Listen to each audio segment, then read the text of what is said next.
Boa noite, meus queridos. Como prometido, eu estou gravando uma videoaula para vocês, já que nós não poderemos ter essa aula em sala. Então, essa é a aula 8. Eu peço para vocês que vocês transcrevam, pessoal do terceiro D, transcrevam para o caderno a parte 1 da aula 8, que está aqui nos slides. E eu vou estar visitando esse caderno na sexta-feira, inclusive a parte 1 da aula 8, ok? Então, na aula 8, nós chegamos finalmente à querida química orgânica, que eu havia comentado lá no início do ano, tá? Vocês precisam entender que nós dividimos a química em duas áreas. Até hoje, nós estudamos basicamente a química inorgânica, que é a química dos compostos que não têm vida, quando a gente imagina, né? Orgânico é uma palavra que é ligada à vida. Nós vamos ver que esse é o princípio, né? Quando a química surge, né? Ela se divide. Nós vamos ver que hoje a química orgânica é um pouco mais complexo o conteúdo, né? Um pouco diferente a ideia do que é química orgânica. Nós precisamos voltar lá no início do século XIX, por volta de 1800, final do século XVIII, onde começa o início do estudo da química. E lá no princípio nós temos uma teoria que se chama teoria da força vital. Essa teoria da força vital, ela dizia assim, que somente seres vivos podem gerar compostos orgânicos, ou seja, substâncias que existem originalmente na natureza dentro de seres vivos só podem ser produzidas por seres vivos. Hoje nós já sabemos que isso é mentira, porque eu tenho, por exemplo, um suco de limão que não tem limão, né? Um suco em pó não tem limão ali dentro. Eu tenho substâncias sintéticas feitas em laboratório que imitam o sabor do limão que vem de uma substância orgânica. Mas lá no início da química orgânica, eles acreditavam isso. Quem foi que desmistificou isso? Foi um alemão chamado Wöhler. Vocês vão ver que a química orgânica é permeada de vários alemães, tá?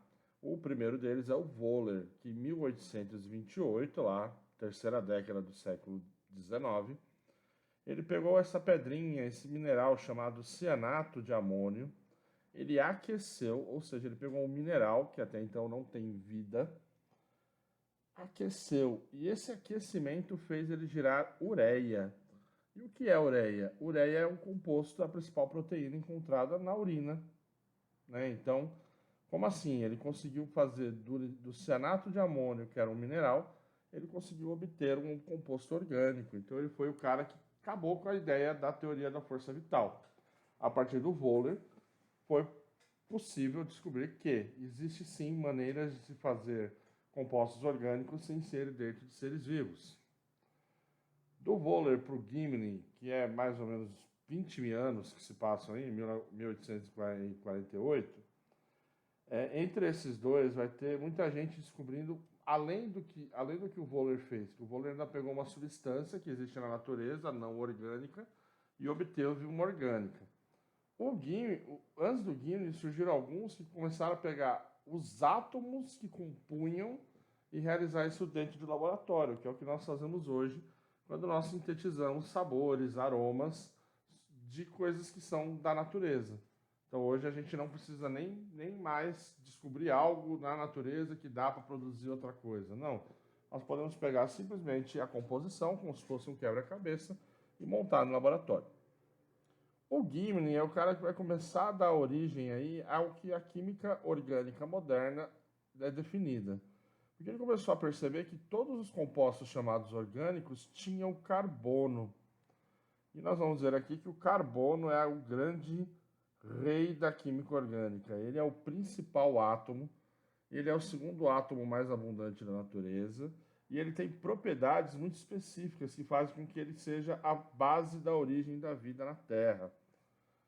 Depois do Gimli, ele ainda não foi o cara que definiu. Quem vai definir um ano depois, 1849, é o Kekulé. Tá? O Kekulé, ele é outro alemão que ele fez a definição daquilo que é química orgânica. Fica a dica, isso pode ser uma boa pergunta de prova, viu? Olha essa definição da química aí. É a parte da química que estuda os compostos do elemento carbono. Existem somente dois compostos que não fazem parte da química orgânica, que são de carbono, o CO e o CO2. Todo o resto é química orgânica. Então apareceu o carbono, química orgânica, ok?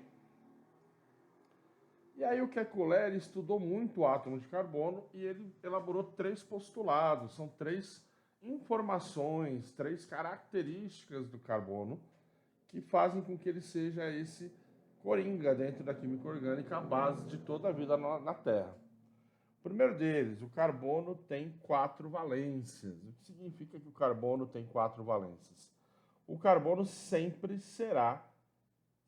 fará 4 ligações. Tá? Então ele não pode fazer menos que 4 ligações. Então ele sempre estará acompanhado de 4 outros átomos. Aí no exemplo ele está acompanhado de 4 átomos de hidrogênio na molécula do metano, tá?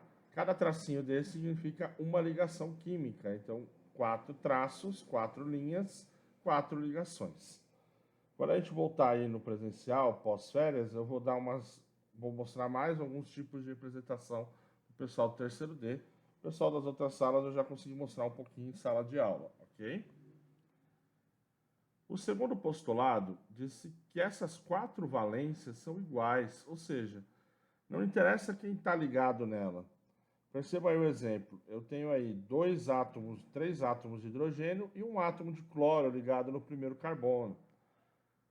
A posição do cloro muda, vai mudando primeiro para baixo, para a direita e depois para cima. Mas para o carbono, tanto faz. Para ele, as 4 ligações dele são iguais, independente de quem esteja ligado. Isso também é importante, porque permite que ele adote várias configurações espaciais. Lembrando que, apesar de a gente estar estudando aqui no plano, as moléculas têm uma questão espacial 3D, né? 3 dimensões. Então elas vão para frente, para trás, elas giram, elas podem se torcer. Então a gente tem essa propriedade do carbono, permite que ele faça estruturas mais complexas. E a última e a grande sacada do carbono, que faz com que ele seja a origem da vida, é que ele é o único átomo capaz de fazer cadeias enormes. Temos átomos que chegam aí a fazer cadeias de 10, 12, mas o carbono ele pode fazer cadeias, por exemplo, de 50, 100, 200 carbonos, um ligado no outro. Professor, mas por que é importante essa característica? Porque vocês já viram lá em biologia que a complexidade dos animais está associado ao número de células que ele tem, né? Você pega uma bactéria, que é um ser unicelular, ele tem suas características, suas organelas, mas é um ser, biologicamente falando, mais simples, com menos funcionalidades, né? Com menos complexibilidade. E conforme ele vai ganhando o número de células, ele vai ficando mais complexo até chegar ao ser humano, até chegar aos animais maiores que têm todas as suas capacidades, todas as suas complexibilidades. E o que faz com que ele vá ganhando células também está ligado à química. Quanto maior o número de células, maior o número de cadeias de carbono e carbonos associados uns aos outros.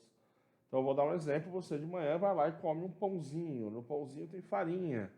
Cada molécula de amido, que é a molécula da farinha, tem cerca de 30 a 50 carbonos, um na frente do outro.